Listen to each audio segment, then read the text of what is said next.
Қайырлы күн баршаңызға. Бүгін мен сіздермен кереметтей дәмді балаларға беруге болатын осындай пряниктердің рецебімен бөлісемін.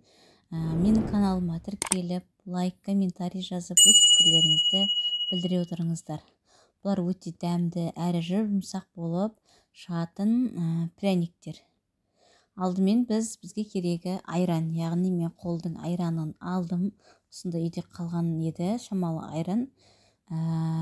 Соны алдым да оған азғантай ғана, яғни бір қасықтай шай қасықпен бір қасық ас содасын салып араластырып қойдым. Яғни осы кезде бұлар екеуі бір-бірімен араласқасын, ас содасының дәмі шықпайды, және бізде айран мен сода қосылғасын бұлар кәдімгідей көтеріліп, көпіршіктеніп көтеріледі. Одан кейін ерітілген сары майды құйдым. Оны да араластырып алдым. 200 грамм сары май салдым. Сосын азғантай ғана қант салдым. Өз қалауларыңызға қарай, тәтті болсын десеңіздер молырақ, қатты тәтті болмасын десеңіздер азғантай салуға болады. Және бір жұмыртқамызды қосып, бұның да бәрін бірге араластырдым. Азғантай шым-шым тұз салуды ұмытпаңыздар. Мен жерде көрсетуді ұмытып кетіппін. Азғантай шым-шым тұз қосасыздар. Барлығын араластырып алғаннан кейін електен өткізген ұнымызды алып, азғантайлап отырып, яғни венчиктің көмегімен болсын, араластырып отырып, осылай қамырымызды, яғни прянигіміздің қамырын илей бастаймыз. Аз-аздан салып отырып, осылай қамырды илейміз. Осылай барлығын араластырып, біркелкі араласқаннан кейін қолмен де қылуға болады, қолмен илеуге болады. Барлығын біркелкі болу үшін бұл қатты болмау керек, яғни қатты болмау керек. Егер қолға жабысып жатса, яғни жабысып жатқан кезде қолдарыңызды азғантай сұйық маймен майлап отырып жасауға болады. Өйткені қамырды қатты қылуға болмайды. Сол үшін жабысқақтау болғаны дұрыс. Мен де сұйық майды алып, сол сұйық майдың көмегімен, қолыма жабысып жатқандықтан сұйық майдың көмегімен осылай жасадым қамырымды. Қамырымыз осылай болды. Илеп сып алып, жақсылап, содан кейін басын біріктіргеннен кейін біз бұларды азғантай, яғни пряниктің көлемінде қылып бөлшектерге бөлуіміз керек. Сіздерде жаңағындай пышақтың көмегімен, арнайы бөлетін құралдың көмегімен болса да болады. Мен осылай өз қолымның көмегімен барлығын бірнеше, яғни шағын біркелкі мөлшерде шығу керек. Яғни бұл өзімізге жеуге арналғандықтан бұны әрқайсысын өлшеп отырған жоқпын. Тек қана көз мөлшермен, яғни көзімнің мөлшерімен осылай барлығын дөңгелектеп шықтым, яғни үзіп шықтым. Енді осыларды дөңгелектеп пряник қылып жасаймыз. Әрқайсысын дөңгелек қылып жасап алып, сосын барлығын газдың пештің астында пісіруіміз керек. Дөңгелек қылып қамырымыз біркелкі барлығы болып шықты. Мен осылай қамырымызды 180 градуста пісіріп алдым. Біздің пряниктеріміз дайын.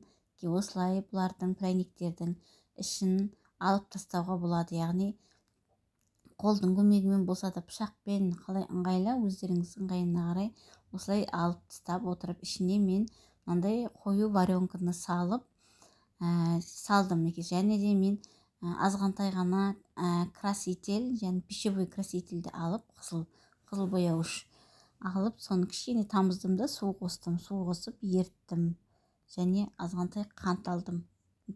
Сол қызыл бояуымызға енді осылай пряниктерімізді екеуін бір-біріне беттестіріп барып пряниктерімізді жабыстырамыз. Сол үшін осылай қою варенкамызды алып, шампанның шет жағына да жағыңқыраймыз жабысуы үшін.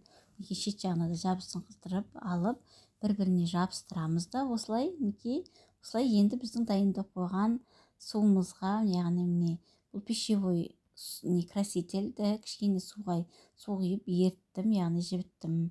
Осылай батырып алып, екі жақтарын асықпай, содан кейін қантымызға осылай неғып аламыз. Екі жағын бірдей қылып араластырып бұлғап аламыз. Осындай біздің пряниктеріміз шығады. осылай барлық пряниктеріміздің іштерін бәрін осылай ортасын тура ортасын дөңгелектеп алып тастап, әрқайсысына мінекей варенкамызды қою болғаны жақсы. Біздің варенкамыз өткен ағып кетпес үшін қою сгущенка алған дұрыс. Өстіп қайсысы бір-біріне сәйкес келеді. Менде енді бәрі бірдей біркелкі болды деп айтпаймын. Сәл үлкендеулері, кішілеулері болды. Сол үшін бір-біріне қайсысы сәйкес келеді, сонымен қарап отырып не қыласыздар, бір-біріне жабыстырасыздар. Мінекей осылай тағы да жан-жақтарына дейін жағып алып, бір-біріне жабыстырып отырып, жаңағы мінекей біздің суымызға красын батырамыз да, екі жақтарын жақсылап батырып алып, одан кейін қантымызға былғай қоямыз. Мінекей осылай салып алдым мен, енді қантқа былғаймыз. Сонда керемет бұлда осындай персиктеріміз біздің шығады. Мінекей пряник персиктеріміз керемет болып, күшті болып шықты. Барлығы мінекей дайын осындай болып шықты. Видео ұнаса менің каналыма тіркеліп, лайк, комментарий жазып кетіңіздер. Менің видеомды соңына дейін қарағандарыңызға рахмет. Сіздер де жасап көріңіздер. Балаларға өте керемет.